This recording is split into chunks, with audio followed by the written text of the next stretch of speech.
Coming up after the break, they lost their jobs, but did they also lose their legal rights? When administrators took over Nortel telecommunications earlier this year, hundreds of people were suddenly dismissed. But did they fail to give proper consultation?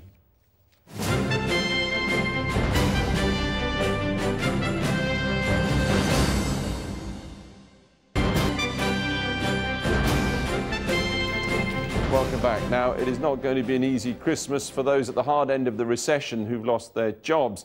And a growing number say their employers are cutting corners in the way they handle those job cuts by failing to consult them before making large numbers of redundancies as required by law.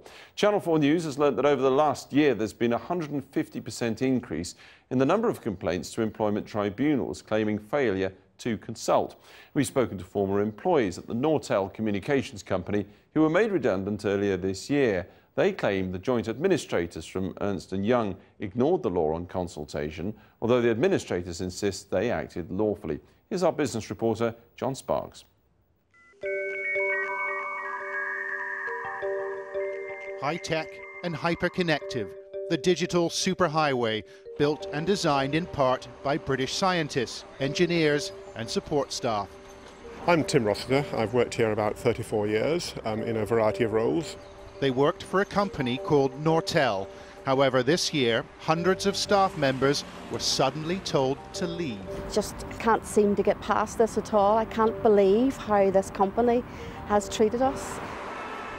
Ex-employees say there was no discussion, no consultation, and it's common practice amongst employers UK-wide, say critics. They don't consult. They bypass their legal obligations. They trample all over the rights of British workers. In the worst recession in a generation, employees depend on employment law to protect them. Yet people have told Channel 4 News they feel the law is being ignored by companies and administrators. Business made simple. Nortel was a high-tech giant with headquarters in Canada and tens of thousands of employees around the world, including 2,000 in the UK. Yet the company got itself into financial difficulties and went into administration in January. Joint administrators from the firm Ernst Young were called in to rescue the business. Still, employees weren't particularly worried. The company continued to trade as normal, and there was still money to pay bonuses.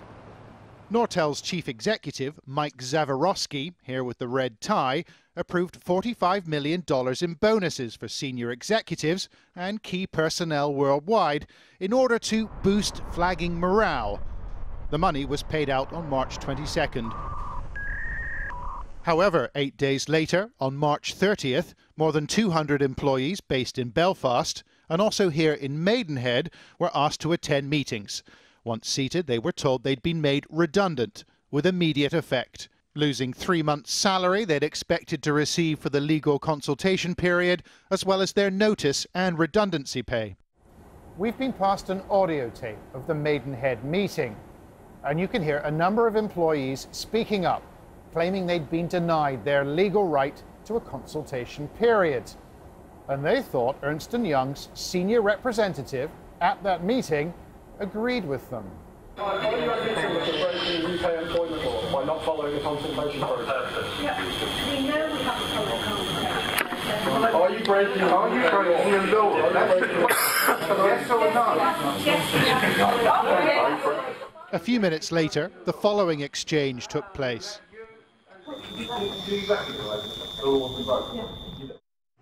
Ex-employees told us they were angry. They'd lost a substantial amount of money and were left with the impression that the law had been broken. Well, it did surprise me. I mean, I would have thought somebody as big as Ernst Young would know how to do the thing properly. I was very shocked. I didn't think you could do that. I thought the law protected you, but apparently the law doesn't protect us. In response, Ernst Young told us that neither it nor the joint administrators acted illegally. They acted in accordance with their duties in a way that is entirely usual when a company is in administration. They say the audio recording has been used selectively and is out of context, adding the meeting was very hostile and their representative was talked over and prevented from providing a full explanation. So what's the law on consultation? Well, the rules are well established. The employer is required to consult with employee representatives to avoid, reduce and mitigate the impact of redundancies. When more than 100 workers are involved, the consultation should last at least 90 days. However, administrators from Ernst Young say they didn't have time to follow these requirements at Nortel because the company was facing serious financial difficulties, despite the bonuses paid to senior Nortel employees. In a statement they said, "No consultation took place as it was not reasonably practicable to do so. Employment legislation recognises that there are situations in which swift action needs to be taken." Employers can claim an exemption from consulting with their employees in situations that are sudden and unexpected. Yet former Nortel workers say there was nothing sudden, nothing unexpected about the computer company's difficulties. In fact, they argued there was plenty of time to consult with them. Nortel announced its plan to make thousands of workers redundant worldwide in February, more than 4 weeks before employees were gathered for meetings in Maidenhead and Belfast and told they'd lost their jobs. This issue will soon come before an employment tribunal, with employees claiming full pay for the consultation period, as well as their full notice and redundancy pay. Lawyers representing them argue the administrator has been ignoring its responsibilities. I don't think that they wanted to become involved in any consultation obligation and probably saw that as a potentially diversion from what they were trying to achieve. Which was? To streamline the company as speedily and cheaply as they could do. This matter affects workers nationwide. More than 4,000 former workers at Woolworths have taken cases to employment tribunals, claiming the administrator failed to consult with them, and more than 1,000 at Dairy Farmers of Britain have done the same.